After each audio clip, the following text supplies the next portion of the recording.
En este espacio nos emociona compartir las voces y experiencias de artistas increíbles que nos inspiran y nos hacen reflexionar. Sin embargo, queremos aclarar que las opiniones y comentarios expresados por nuestros invitados son exclusivamente suyos y no reflejan necesariamente nuestra visión o postura.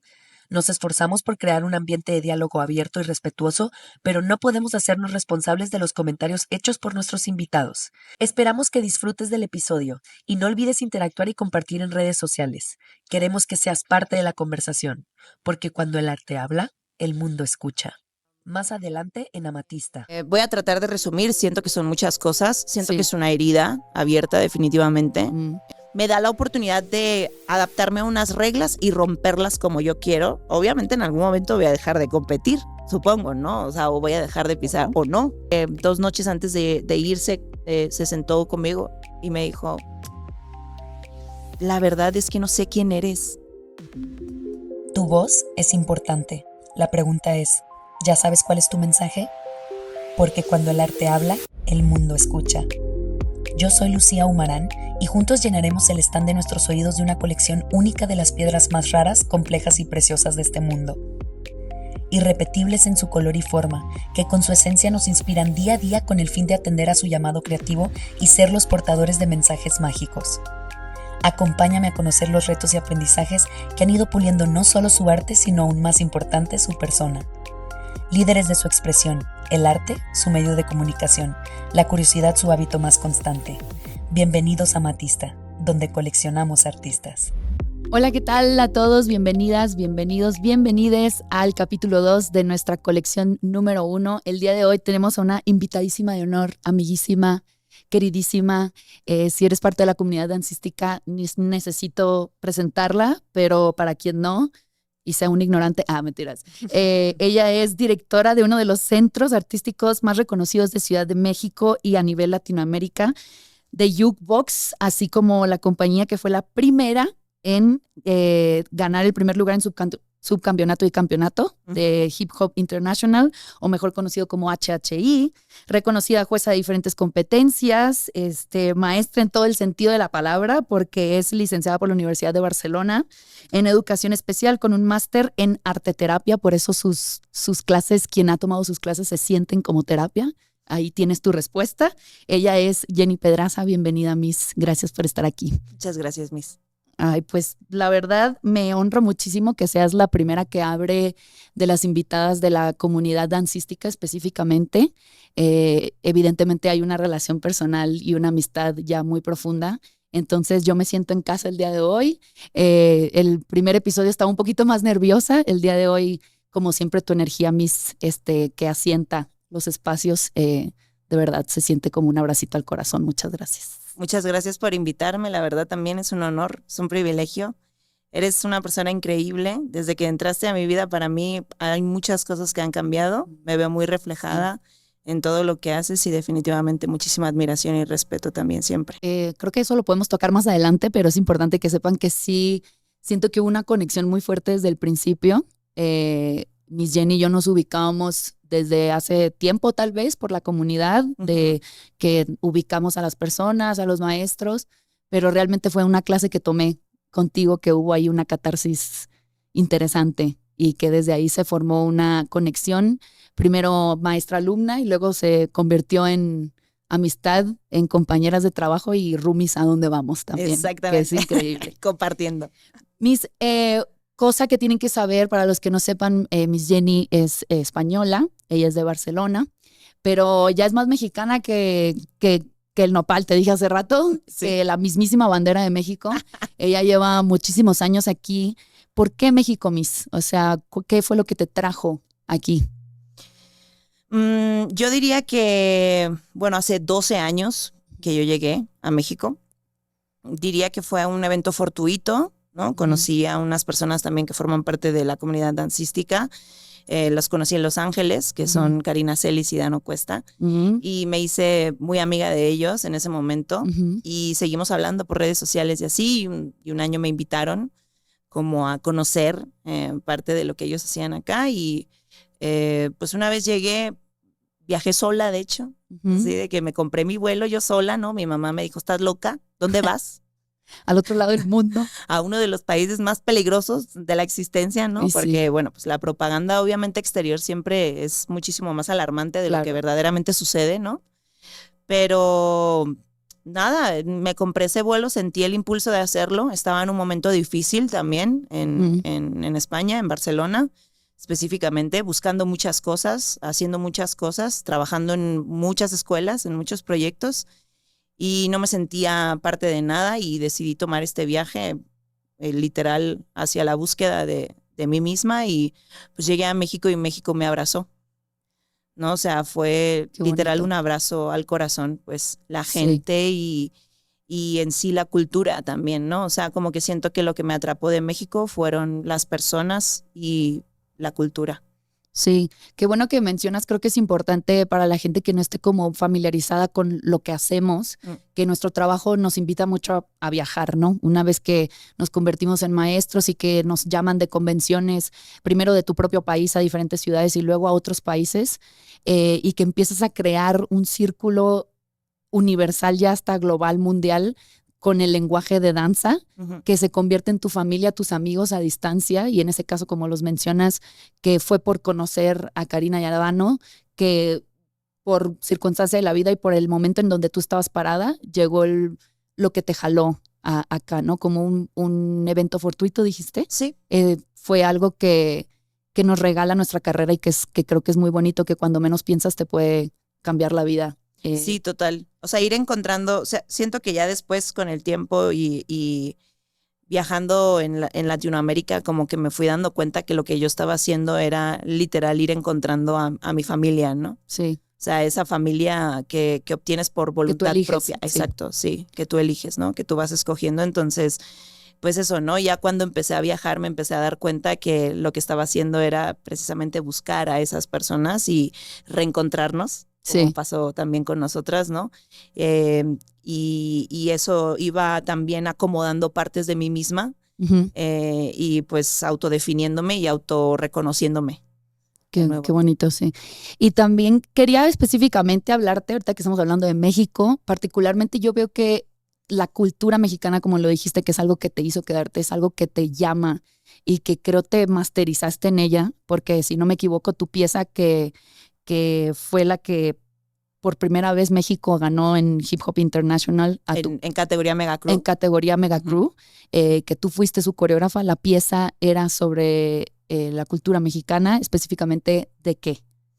Bueno, todo esto es un proceso bien largo, ¿no? Empezamos en 2015 como compañía y no teníamos como tanta claridad en lo que verdaderamente queríamos hacer o traspolar como compañía de danza urbana. Sí. Y siento que nuestra primera experiencia en el Mundial, de hecho cumplimos 10 años este año, fue en el 2015 donde nos dimos cuenta pues que el mundo de la danza es muchísimo más grande de lo que muchas veces percibimos cuando empezamos o cuando estamos creando dentro de una comunidad reducida, ¿no? Entonces ahí fue donde a lo mejor mi voluntad fue dar el paso a verdaderamente encontrar un sesgo de identidad que nos diferenciara del resto, ¿no? Como encontrar y rascar en parte de esas raíces que nos acompañan, pues, y hablo en plural porque verdaderamente siento que las raíces ya están completamente mezcladas dentro de nosotros y que forman parte de nosotros independientemente de dónde nazcas, ¿no? Y yo creo que tú me puedes entender mejor que nadie. Y pues ir rascando un poquito más en esa profundidad del carácter y de la identidad, sobre todo, que siento que son cosas que hoy en día pues se habla de una forma a lo mejor muy común o muy superficial, pero verdaderamente para llegar a identificarte con un sesgo cultural, con una raíz cultural, debes verdaderamente conocerla, ¿no? Indagarla y saber por qué, ¿no? En este caso, el concepto que desarrollamos para el 2018 es un concepto que empezamos desde el 2015 con la ruptura de esta estética, ¿no? Y en 2016 implantamos por primera vez en un escenario internacional, que es la figura del pachuco.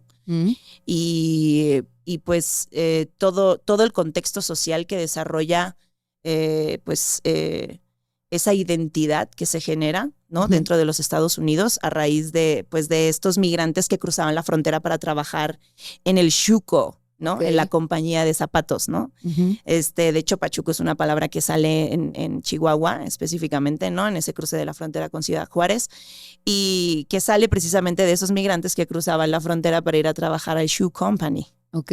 ¿no? Entonces, ¿para dónde vas? Para el Pachuco, Pachuco. ¿no? Sí. Y pues bueno, dentro de ese sesgo empiezan a salir pues sesgos de moda, de vestimenta, ¿no? Muchos de ellos no tenían a lo mejor el dinero para poder acceder a ciertos trajes hechos a mano y bla, bla, bla, los compraban en tiendas. Güey, ya te metes en la historia y empiezas a rascar y te empiezas a dar cuenta que se genera este sesgo de identidad que pertenece a un grupo, a una población muy específica que estaba desarrollando una actividad muy específica, y específicamente este Pachuco se vuelve un personaje muy relevante dentro de los círculos sociales dancísticos también, ¿no? Sí.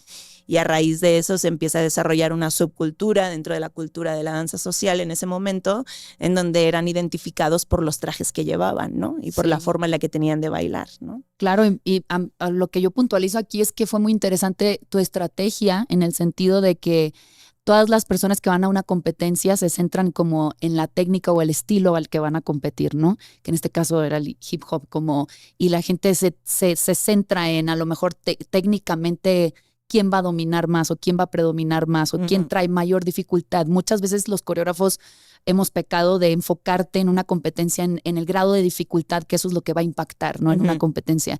Y aquí tu estrategia fue usar el hip hop, a lo que yo percibo como el lenguaje o el medio para comunicar un mensaje mucho más profundo, una historia aparte del país al que estaban representando, ¿no? Que poca gente creo que lo hace, y sobre todo en esa plataforma, o no Sí, sé si sobre todo cuando compites en una estructura como Hip Hop International, que tiene un reglamento como muy específico, identificas que todos los grupos bailan más o menos lo mismo, Sí. ¿no? Y entonces la pregunta es, ¿cómo nos vamos a Claro. diferenciar? Ujú.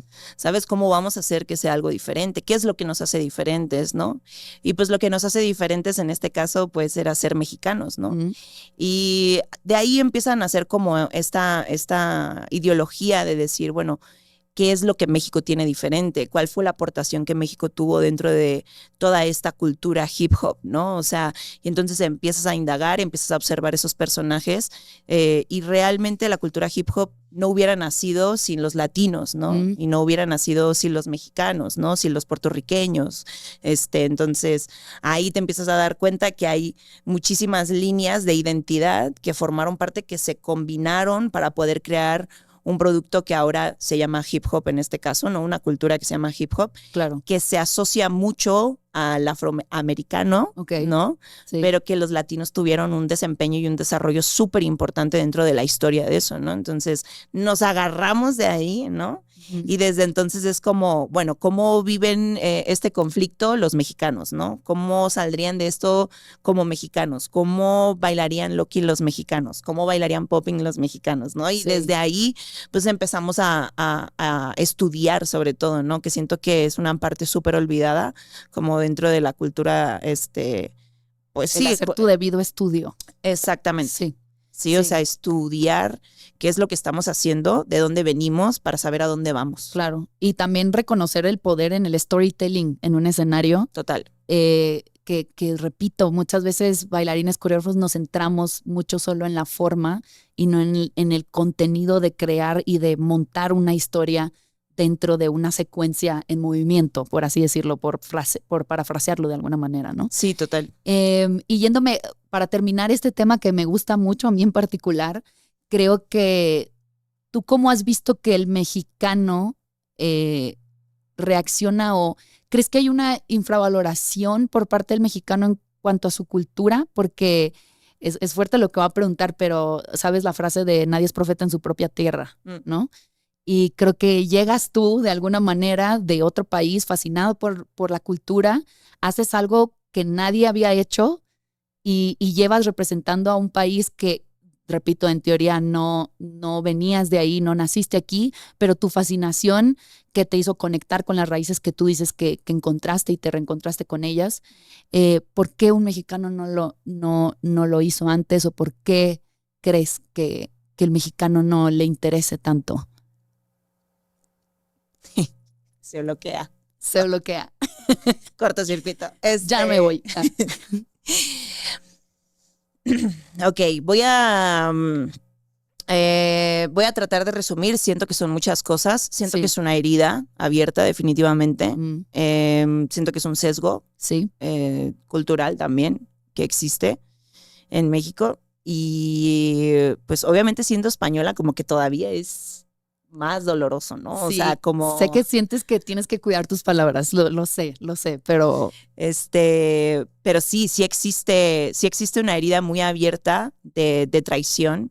mm, Que obviamente cuando te metes a estudiar y a indagar, entiendes por qué. entiendes por qué Porque está esa existe, herida colectiva, ¿no? porque esta es herida colectiva y sí se respira en la forma en la que el mexicano en sí no es que demerite su propia cultura, sino que simplemente ni siquiera la conoce. Mm, ¿No? Entonces, siento que eso, a lo largo de los 12 años que yo llevo acá, siento que ha cambiado mucho. sí, Siento de que ha acuerdo. cambiado mucho, siento que ha evolucionado mucho. También siento que es porque México se ha vuelto tendencia mundial también y muchos extranjeros en sí ponen su ojo en este país, en esta cultura, en esta forma de entender la vida, en esta cosmovisión que Sí. se tenía, ¿no? Acá y que también está implícita. O sea, de la misma forma que está la herida de traición, también está la cosmovisión que acompañó esta tierra durante Sí. tanto tiempo, ¿no? Entonces, como que simplemente siento que se sepultaron muchas cosas, se taparon muchas cosas y en esta urgencia de la supervivencia que existe, Sí. ¿no? En sobrevivir Mm, en este país, siento que es un privilegio muchas veces. Siento que la cultura se ha vuelto un privilegio, ya. ¿sabes? Pero sí creo que ahorita que mencionaste, me gustó mucho la palabra que usaste, creo que sí hay una autosepultación, ¿no? Como siempre se sentía, o cuando yo estaba más chica, estoy de acuerdo que creo que ha cambiado, sí había una fascinación mayor por Lo de afuera. lo de afuera, más que lo de adentro. Entonces, por eso hay mucha ignorancia, porque en el sentido figurado de la palabra en el sentido literal de la palabra, de que ignoras totalmente lo que está alrededor de ti por estar viendo hacia afuera, que lo que está allá arriba o allá abajo o del otro lado del mundo es mucho mejor que lo que está aquí, ¿no? Sí, O sea, total. Y sobre todo teniendo un vecino tan imponente como es Estados Unidos, ¿no? En Sí. este caso, o sea, siento que, pues sí, ese vecino opacó también muchos procesos y sepultó también muchas cosas por el apantallamiento que generan, ¿no? Total. Es demasiado. Sí. Pero sí siento que ha cambiado en los últimos años, sí siento que es una herida que cuando la gente hace consciente empieza a reaccionar muy rápido. O sea, yo, por ejemplo, lo pude ver mucho con todos mis chicos de la compañía, ¿no? En cuanto empezamos a estudiar y empezamos a indagar en raíces, porque no solo nos quedamos en los pachucos, sino que también nos fuimos como a las danzas nativas, Sí. folclóricas. Había del- una fascinación. Exactamente, ¿no? Se identificaron y encontraron muchas razones que les hacían sentido con muchas cosas que ellos también vivían Claro. y sentían, ¿no? Ay, qué bonito. Entonces, siento que ha sido un proceso también de deconstruir y al contrario, cuando encuentran la razón, la información, es como solo abrir una puerta y ¡pum! Ya la atraviesan y se fascinan de nuevo, se reencuentran de nuevo Sí. con todo ese contexto que al final pues es nuestro, pues. Sí. Oye, y bueno, este punto no lo quiero tomar o abarcar mucho, te lo decía hace rato, porque Miss Jenny, ya tienes una entrevista en donde hablas sobre esto de que pues ganaste, ¿no? Y trabajaste tanto y ese proceso grande para llevarlos ahí, para llevarte ahí y ganaste y platicas cómo sentiste un inmediato vacío, como, bueno, eso que tanto añoré, eso que tanto anhelé, llegó y qué, ¿no? Entonces, yo sé que ya hay una entrevista donde explicas específicamente por qué o qué fue lo que sucedió, pero a mí lo que me llama la atención y hacia donde quiero llevar la siguiente pregunta es, entonces, ¿por qué seguir compitiendo? Porque seguiste compitiendo, ¿no? Y mucha gente, la experiencia que tiene cuando le pasan esas cosas, ¿no? De que llegué a cierto punto y sentí vacío y lo agarran contra el evento, ¿no? Sí. Diciendo, por ejemplo, en tu caso que fuera, pues ya no compito más a lo mejor llevaré mi carrera a otro lugar, me dedicaré a otras cosas y lo asocian al evento. Pero tú, ¿qué fue lo que hizo que continuaras sobre ese camino? Pero ¿qué fue lo que cambió esa experiencia? Que supongo que hubo un descubrimiento, que no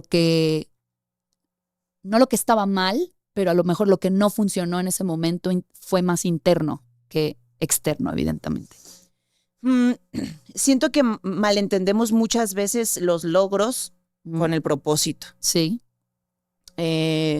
Yo en ese año, en 2018, entendí que los logros eran parte del camino, pero que el camino es el propósito y el camino está siempre debajo de tus pies, pues. Entonces eso quiere decir que tu propósito siempre está debajo de tus pies, siempre está caminando contigo. No son logros, no son metas, no son lugares específicos a los que llegas, sino que todo el tiempo camina contigo, ¿no? Competir en este caso nos dio la oportunidad de tener una plataforma y un escenario en donde nosotros pudimos decir lo que queríamos decir, cómo lo queríamos decir, ¿no? Y fuimos escuchados.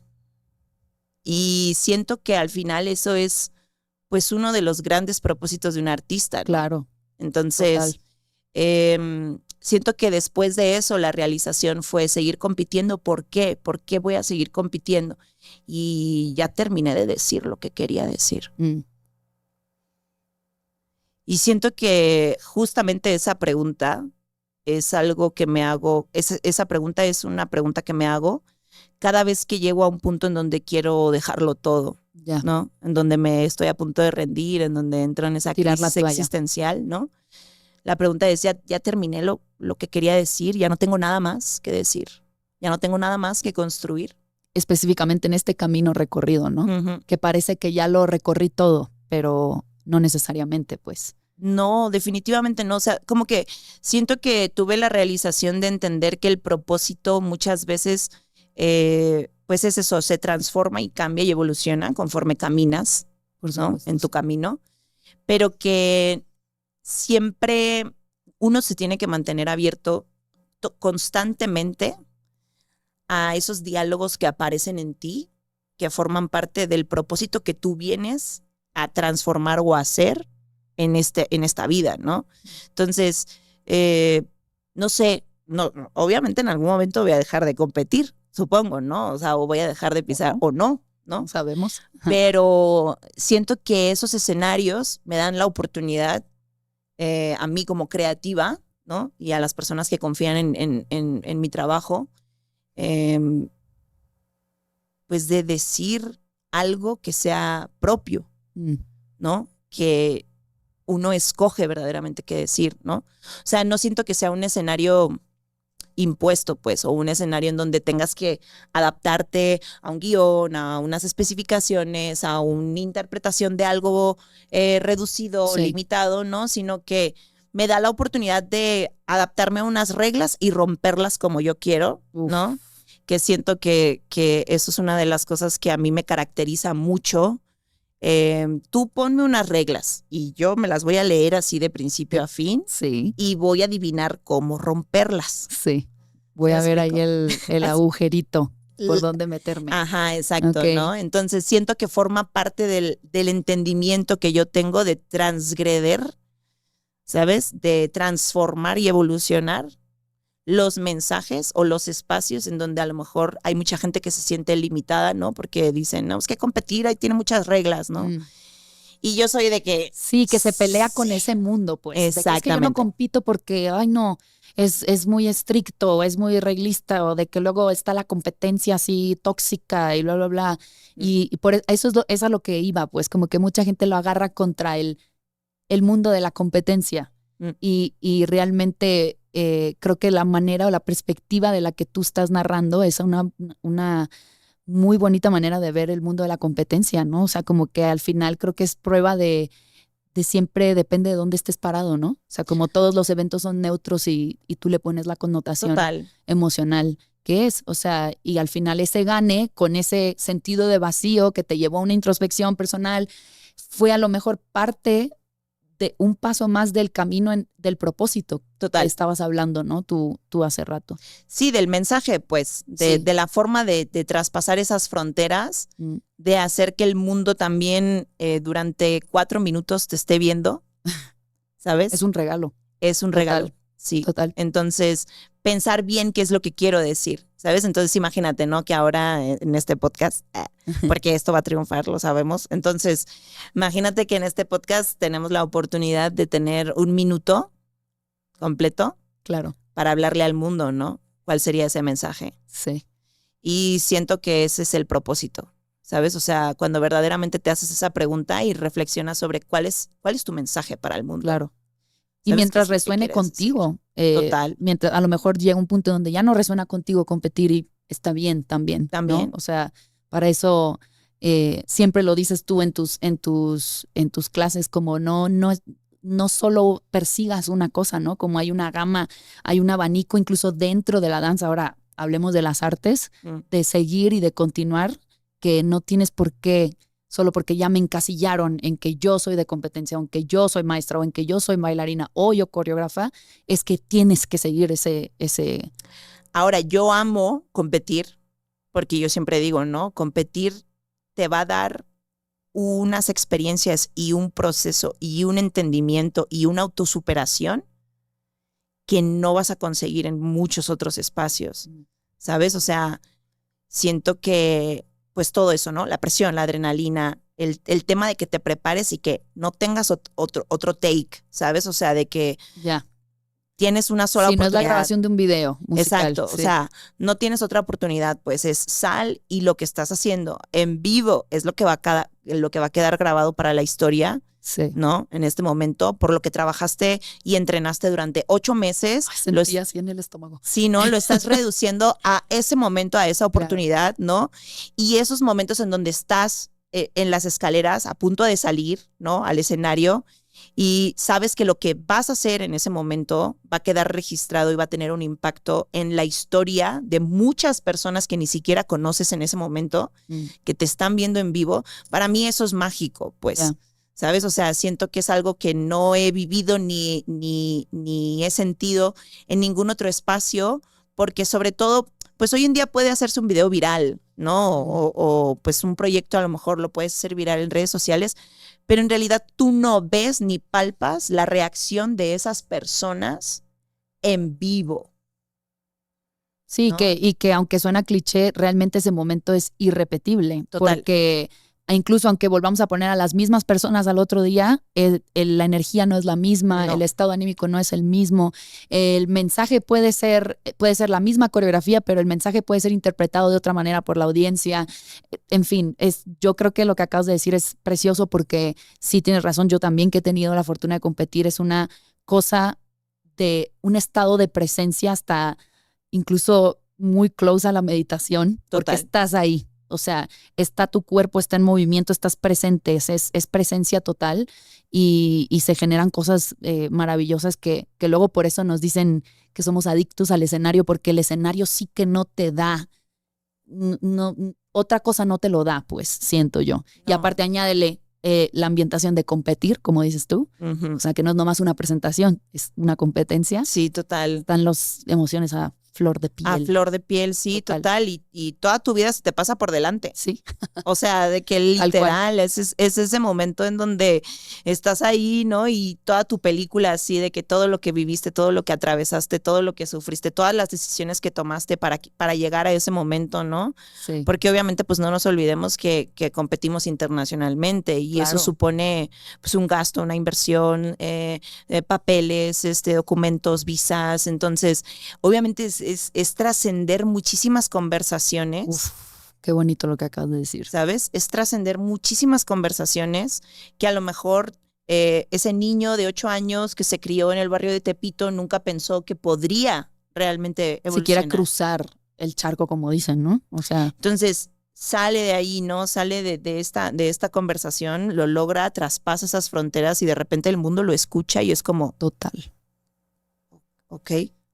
Creo que específicamente este paréntesis podría ir para la gente que está fuera de esta comunidad, ¿no? Y que lo ve como, pues vas a ir a competir, O sea, como que no ven detrás todo este proceso y todo pues esta situación a la que nos exponemos propiamente.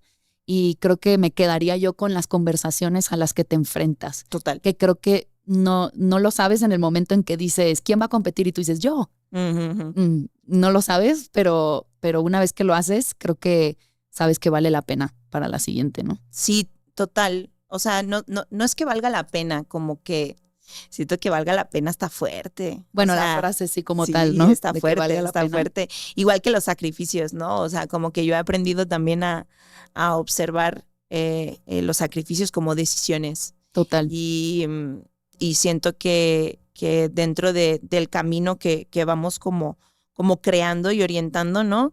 En este caso, vale la pena. Coloquialmente. Vale la gloria. Vale también, la gloria, total.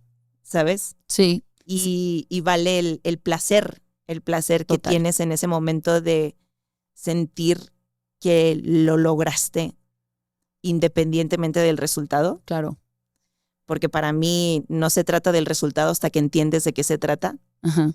Y entonces todo se trata acerca de ese resultado. Sí, total. Y como lo dijiste, creo que en cuanto a decidir, en el sentido de decidir es renunciar, que es a lo que muchos lo llaman el sacrificio, pero el sacrificio trae un peso así como una... Sí, como una connotación de la cruz en tu espalda, ¿sí me entiendes? Sí. Y creo que cuando te haces consciente que tú al decidir renuncias conscientemente total a lo que estás renunciando y que vale la gloria, entonces es cuando llega un estado de conciencia, creo que maravilloso, ¿no? Sí. Miss, y ahora creo que hablamos mucho sobre el mundo de la competencia. También siento que eres una de las maestras más reconocidas, la verdad, en la comunidad dancística. Has tenido la fortuna de viajar a muchísimos países a compartir lo que eres, a compartir tu trabajo. Llevas bastante, ¿cuántos años llevas enseñando particularmente como maestra? Espérate, 22, 15. Ok. 15 años. Ok. Y creo aquí como con la confianza con la que me atrevo, por favor. Sentándome yo Sentándome así como en la... como hay esta cercanía contigo y que creo que lo hemos hablado, del venir de una escuela, de la escuela antigua, ¿no? Y que quizás mucha gente conoció a esa Miss Jenny en sus inicios con este estilo estricto, disciplina ante todo, dureza incluso como... Y ha habido una transformación a la que creo que sí he sido testigo particularmente, una transformación muy, muy, muy hermosa en el sentido que hay... Creo que sigue habiendo esa disciplina, creo que sigue habiendo ese estilo estricto, pero desde un acompañamiento, desde una guía, desde amor, incluso me atrevería a decir maternal hacia la comunidad. ¿En qué momento, qué sucedió ahí que hubo ese shift o ese cambio en ti? Bueno, yo considero que... me voy a meter denso, ¿eh? Bueno, va. Dale, para eso venimos, para eso venimos. Yo considero que hay un entendimiento por mi parte, sobre todo cuando llego a México, ¿no? Que para poder construir algo que sea sólido, tengo que treparme en esta energía masculina, ¿no? Tengo que subirme en este caballo de la autoridad, la imposición, el respeto, la estructura, el orden, la justicia. O sea, como todas estas ideas que acompañan esta energía masculina, porque pues definitivamente como mujer extranjera, queriendo crear algo, un proyecto en un país que no es el mío, ¿no? Entonces me topé con muchos desafíos, de mi autoridad, pues sí, de mi ideología, de mi forma de hacer las cosas, y pues siento que en ese principio mi entendimiento era pues que la autoridad era esta figura, pues sí, autocrática, ¿no? O sea, de que es esto y esto lo estoy diciendo porque esto y esto, y si no me respetas, fuera. Ahí está la puerta. ¿No? Sí. Entonces, siento que me agarré mucho de esa energía masculina para poder construir ese respeto, para poder posicionarme dentro de la comunidad y sobre todo de alguna forma, pues sí, ser ser respetada, ¿sabes? Ser respetada por mi trabajo, Claro. por mi forma de pensar, ¿no? Y por mis acciones. Sí. Va acompañado un poco de este proceso que tengo a partir de los 27 años, ¿no? En donde me empiezo a dar cuenta, me meto en un proceso de transformación personal, coaching, transformacional, bla, bla, bla. Sí. Y entonces ahí me doy cuenta, ¿no? Que pues mi lado femenino, mi niña está totalmente sepultada, ¿no? Como que en algún momento yo entendí que esa niña no me iba a ser útil, ¿no? Tengo totalmente identificado cuál es ese momento, no es el momento, pero y pues la sepulté, ¿no? Y entonces en ese momento como que me dolió mucho, ¿no? Me dolió mucho como darme cuenta que había abandonado también esa parte de mí, que había sepultado esa parte de mí, que era pues mi fuente de juego, de creatividad, de diversión, de amabilidad también. Desde otro lado. Ajá, exacto. De nutrición, ¿sabes? O sea, pues sí, mi lado femenino como que había estado como muy dejado de la mano, ¿no? Inclusive yo ya estaba, me había formado y estaba tomando muchas clases de Heels en ese momento y me acuerdo perfectamente que eso significó un shift completo, no solo para mi persona, sino para toda mi danza. Sí. ¿No? Como que me empecé a dar cuenta de que pues toda mi danza estaba construida desde este lado muchísimo más masculino, ¿no? Más desde la estructura y desde la fuerza y empecé como a reconciliarme con mi lado femenino. Eso fue, pues, sí, a partir de los 27, ¿no? Como que me di el cambiazo. Y en el 2018, de hecho, justo después de este vacío, ¿no? Y de esta caída tan trepidante que tengo, pues lo que me saca es mi lado femenino. Pues, sí, la que me salva soy yo. Entonces, como que siento que ahí hubo un cambio muy grande, ¿no? En mí, no entendía exactamente qué estaba pasando ni qué estaba haciendo. Sí. Pero justo llega pandemia. Sí. ¿No? Y en pandemia como que yo sentía así de que la obligación de sentarme y tener esas conversaciones conmigo misma en donde verdaderamente me confrontara en por qué utilizo estas herramientas, si ya no las necesito, ¿no? Si esto me sirvió para construir, sí es cierto. O sea, Sí. este lado masculino sirve para construir, para dar orden, estructura. Sí. Pero este lado femenino me va a servir para reinspirarme, para encontrarme, para crear espacios, sí, porque pues obviamente la energía femenina es creatividad. Claro. Sí es cierto que voy a entrar en caos en más ocasiones, pero eso me va a permitir salir desde un lado completamente diferente, ¿no? Y renovarme, reinventarme y compartirme desde esa vulnerabilidad que yo también soy, ¿no? Entonces siento que esa dualidad que había estado siempre en mí, que de alguna forma oculté porque entendí que no me servía, de repente floreció. Sí. Y yo creo que dejando un lado que si hombres, que si mujeres, creo que muchas personas en general en la vida callamos ese lado de nosotros, callamos nuestra energía femenina porque el mundo o el sistema está construido a través de este ego o de esta dureza, porque la energía masculina, claro que tiene sus cosas positivas, lo acabas de decir, no se trata de compararlas, sino que el sistema o el mundo te obliga a callar tu vulnerabilidad o a callar eso que crees que nos han dicho que te hace débil, ¿no? Todo el tiempo. Y te la crees, te la compras, aparte de que te la compras, te funciona. Sí. De alguna manera te lleva a ciertos lugares, te lleva a ciertas posiciones, te lleva a ciertos liderazgos también. Entonces, cuando menos te das cuenta, pierdes ese sentido pues sí, de sensibilidad, de una fuerza desde la vulnerabilidad, desde el permitirme también, ¿sabes? Como que creo que también el estereotipo del maestro, ¿no? Como la posición de maestro, de no te equivoques, la responsabilidad de estar frente, de te están viendo, te están siguiendo, y te la crees nuevamente, te la compras y se te olvida que pues no, pero primero soy un ser humano, güey. También soy persona, soy artista, antes que todo esto también. Me acabas de recordar como un momento también muy crucial, que fue cuando mi mejor amiga de España vino a visitarme. Sí.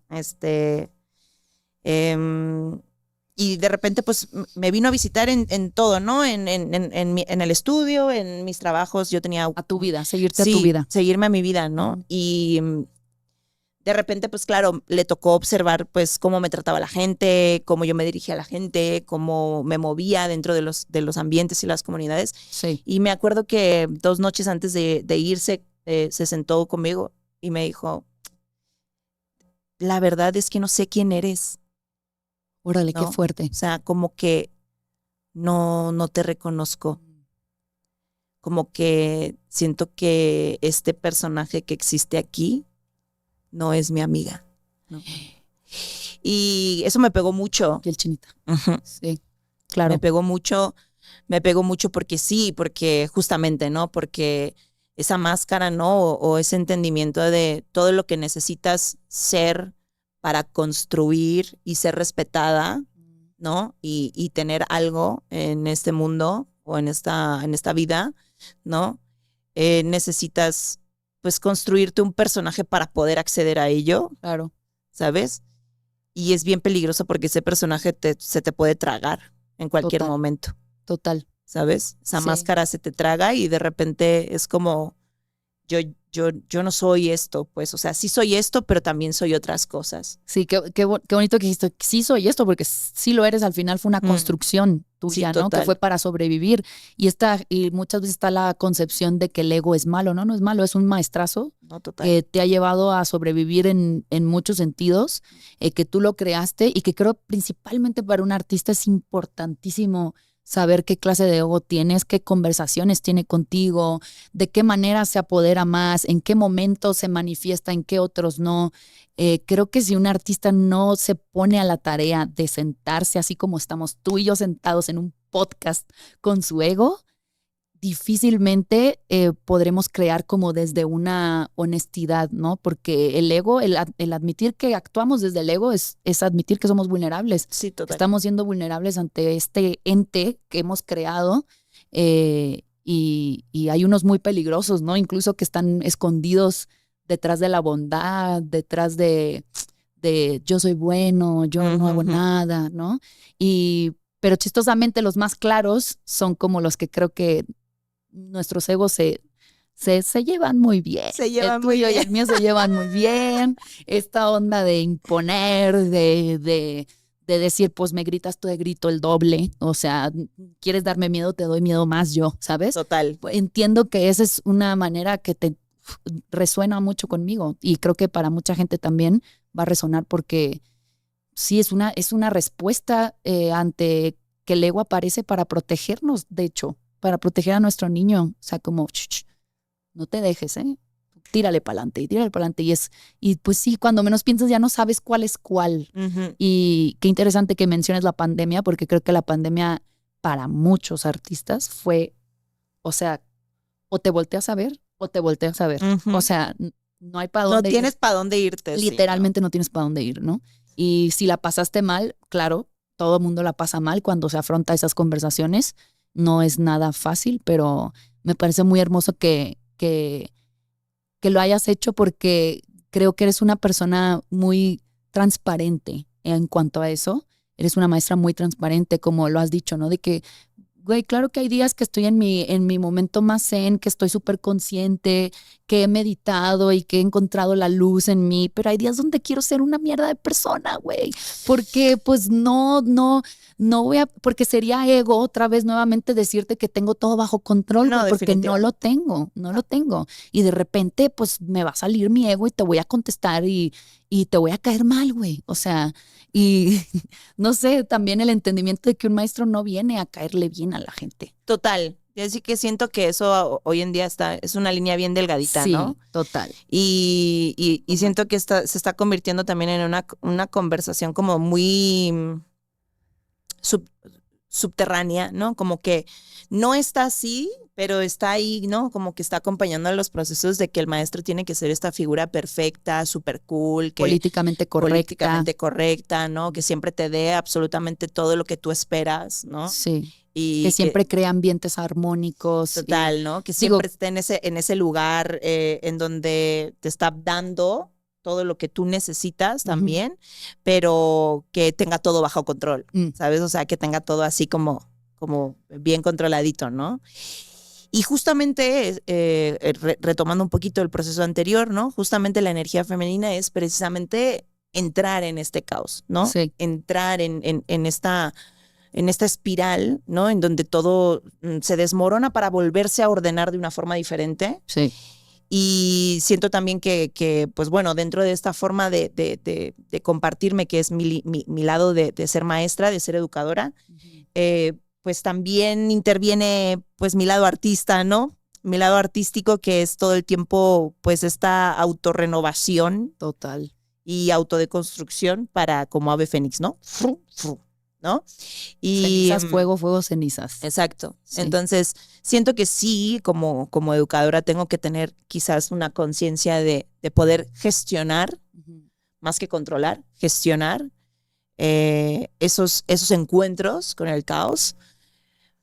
Pero sí, definitivamente creo que la deshumanización de los maestros, siento que es peligrosa. Sí, es un problema. Sí, y que viene, creo, a consecuencia de que antes había demasiado permiso, ¿no? También a los maestros, a que fueran estas personas violentas, estas personas autoritarias, fueron los bullies de muchísima gente. Sí, y creo que viene esta revolución de que era necesaria, Total. creo, para sanar espacios. A mí tú no, aunque seas maestro, tú ya no me vienes a decir esto, yo ya te pongo límites y esto, y claro, pero como a todos los polos, ¿no? Si nos vamos a los polos, hay un desbalance al que sea que te vayas. Entonces es un entendimiento, es una invitación también a la comunidad, al alumnado, que yo creo que personalmente también seguimos siendo alumnas en un montón de situaciones. El siempre entender, por supuesto, hay límites. Yo ya no te permito que como tú como maestro los cruces, pero también desde una empatía que al final del día eres un ser humano como yo y que hoy puedes venir medio que no dormiste muy bien o no comiste muy bien y tampoco me lo voy a tomar personal, ¿no? O sea, como ese balance de poner límites y tampoco tomarse las cosas personal. Sí, sobre todo cuando estamos hablando de un público más adulto, ¿no? O sea, yo siento que pedirle eso a lo mejor a un niño, pues no. Exacto, cuando eres maestro infantil, pues es complejo, ¿no? Sí. Aunque he de decirte que los niños para mí son los que más empatía y observación tienen. Total. ¿No? Entonces, ellos luego saben si tú estás bien o estás mal, sí. Si eres la misma maestra de siempre o no, hoy llegas de una forma o de otra, ¿no? Sí. O sea, como que siento que retomar un poco ese lado de observador que como niños muchas veces tenemos, ¿no? Sí. Sin tanto juicio. Sí. ¿No? Porque obviamente también pues está el filtro de nuestro juicio. Del filtro. Del filtro.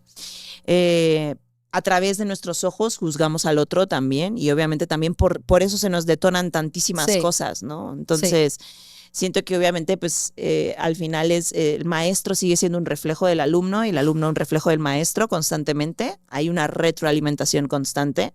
Tanto si como maestro un alumno te detona algo, como si como alumno un maestro te detona algo. Hay algo ahí que debemos aprender, hay algo ahí que debemos observar. Y pues sí, ¿no? Que el conocimiento y que el trabajo de deconstrucción de ciertas cosas y de gestión emocional nos ayude no a juzgar más al otro, sino a comprender, a verdaderamente comprender, ¿no? Total. A verdaderamente tener un entendimiento que vaya un poquito más allá de solo pues información, porque siento que hoy en día está bien peligroso eso, ¿no? Como que tenemos mucha información, somos la sociedad de la información, devoramos como cierto. Sí. Devoramos información y esa información, en vez de realmente ayudarnos o servirnos para entender o comprender, ampliar nuestra comprensión del mundo, nos sirve para señalar. Para cancelar, para funar. Exactamente. Sí, para señalar, para juzgar, y pues sí, para decirle a la otra persona lo que debería estar haciendo o no. Sí, volvemos al deber ser, nuevamente, pues. Y siento que eso también es una línea muy delgadita, muy delgadita. Sí. Oye, Miss, y también hemos hablado mucho sobre tu influencia en el hip hop, ¿no? Pero lo mencionaste tú, qué bueno que lo mencionaste, que también eres parte de la comunidad hillsera. Para quien la gente que no sepa, los hills son la danza en tacones, en donde se siente polarizado uno del otro, porque lo hablábamos hace rato, ¿no? El hip hop se carga de esta energía masculina y los hills enaltecen esta figura o energía femenina, ¿no? Que hablando de energías específicamente, nuevamente no hablando de géneros, ¿crees que haya una concepción por parte de la comunidad sobre que la energía femenina es un poco más débil en el sentido a la hora de entrenar? El ejemplo que te daba hace rato, ¿no? Como existe esta persona que su movimiento es más femenino, y personas que están más cargadas a los estilos masculinos no asisten a esa clase porque creen que no tienen nada que aprender realmente o por las que sean razones. Pero en cambio de esa persona que sí se mueve a través de la energía femenina o se expresa a través de la energía femenina, sí se le espera esa versatilidad de comprender y entender y dominar los estilos cargados de energía masculina. Definitivamente, yo siento que hay una exigencia muchísimo más elevada hacia la mujer, ahora sí como personificando, ¿no? Sí, O sea, sí. hay una exigencia hacia la mujer y hacia la figura de la mujer en todos los ámbitos. Sí. O sea, no solo De la que tienes danza, que demostrar el doble. exactamente, ¿no? Sí, de que tienes que ser más fuerte, que tienes que ser más inteligente, que tienes que ser más bonita, que tienes que ser más versátil, que tienes que ser más todo, ¿no? Y a la vez no tanto. Y a la vez no te No pases. tanto, no te pases, no seas así. Y a la vez cuidado. Cuidado. ¿No? A la vez cuidado con ser muy inteligente. ¿No? Entonces sí, o sea, siento que hay un tema como bien fuerte, pero hablando de energías específicamente que no están asociadas al género como tal, sí siento que es mucho más común observar dentro de la comunidad hip hop pues energías más masculinas. Sí. Y dentro de la comunidad de Hills, por ejemplo, a mí me ha tocado ver un poco de todo, ¿no? Sí, o sea, por supuesto, sí. Un poquito más de versatilidad, pero obviamente más cargado hacia pues la energía femenina, ¿no? Eso repitiendo, ¿no? No estamos hablando de hombres o de mujeres, pero siento que sí hay una exigencia como muchísimo más grande de que las polaridades femeninas tengan o integren la energía masculina a que las polaridades masculinas integren la energía femenina, ¿no? Siento que justamente estamos viviendo un momento también en donde toda esa conversación se está abriendo un poco más, ¿no? Sí, de acuerdo. Definitivamente siempre y cuando consumas las fuentes de información que verdaderamente facilitan eso, ¿no? Sí. Pero también estamos viviendo un momento en donde está muy polarizado todo, ¿sí? En donde los extremos verdaderamente se están amplificando. Ya. ¿Esto qué quiere decir? Que esta polaridad masculina se está amplificando. Si este extremo de potenciar la energía masculina se está amplificando y este extremo de potenciar la energía femenina se está como ruido. Exacto, sí. Entonces, desde esas dos polaridades se gritan mutuamente. Ya. Y hoy en día, como que siento que estar en el medio está raro. Está raro. Sí, ¿no? Sí, lo hablábamos hace rato, como el balance como que no es cool. Ajá. Como que se espera de ti, ¿qué piensas sobre esto? ¿Blanco o negro? Sí. Porque gris no, ¿eh? Uh-huh. O sea, no. O sea, y nuevamente volvemos a lo que estábamos hablando hace rato, que ese gris creo que representa la empatía de la que hablábamos, ¿no? De la comprensión. La comprensión. Sobre ser una mediadora, una mediadora entre una conversación de dos polaridades que se están gritando, o sea, constantemente, ¿no? Creo que el artista pertenece ahí. Yo, personalmente, pertenece a esa escucha, a esa observación, ¿sabes? Porque esto es más de la actuación, pero a mí, desde que me lo dijeron, yo me lo tatúo y me lo llevo a todos lados, como ¿cómo serías capaz de interpretar un personaje que juzgas? Pues lo vas a mimetizar, total, lo vas a imitar, vas a hacer como que, ¿sabes?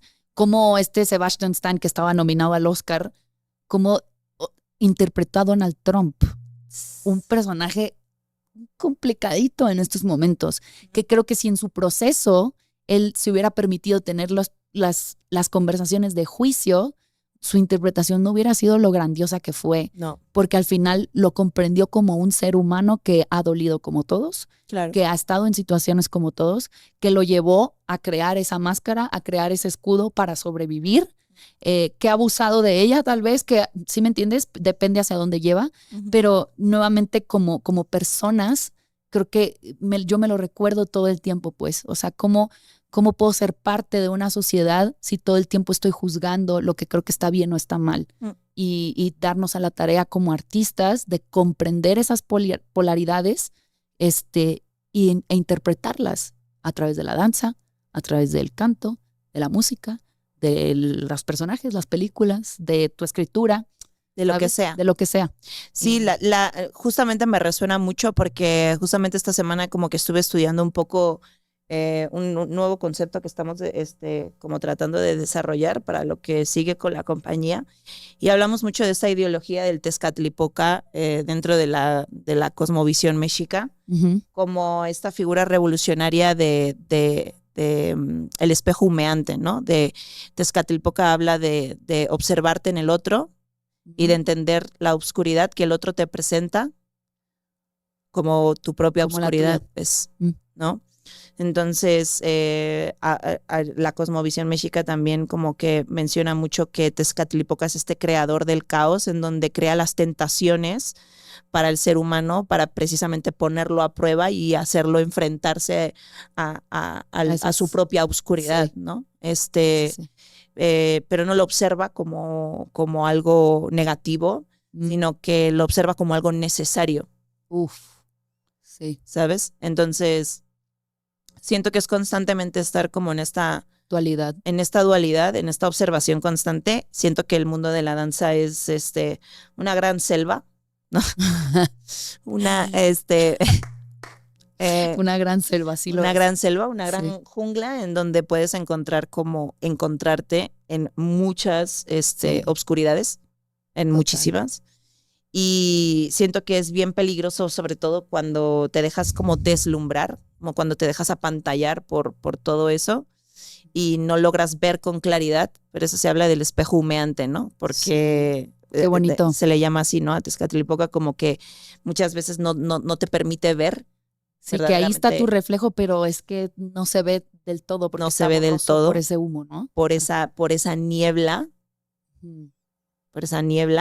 ¿no? Que son todos nuestros juicios, todos nuestros sesgos, Sí. y que para verdaderamente verte en el otro tienes que eliminar esos sesgos y aceptar Sí. todo lo que eres, ¿no? En su 100%. Total. Siento que si lográramos un poquito hacer eso como comunidad, como tratar de eliminar un poquito más los juicios a la hora de observarnos en el otro, lograríamos crecer más rápido, sobre todo. O sea, como comunidad, sí. O sea, hablando específicamente de la pregunta que me lanzaste, Sí. ¿no? Que siento que nos fuimos bien profundo en Bien dipsias. en eso, Ajá. pero creo que para poder hacer, sí, ¿no? Esa submersión, uno sí tiene que estar preparado. ¿No? Como para meterte y sumergirte ahí Sí. y poder escuchar, ¿no? Podemos estar teniendo este podcast y probablemente cada una de las personas que lo escuche va a escuchar cosas diferentes. Totalmente.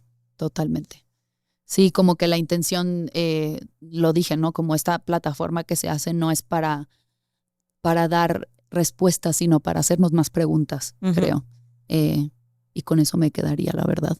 Pero quiero hacerte una última, esto se lo voy a hacer a todos los invitados. Okay. Estoy leyendo el libro del Camino del Artista. Okay.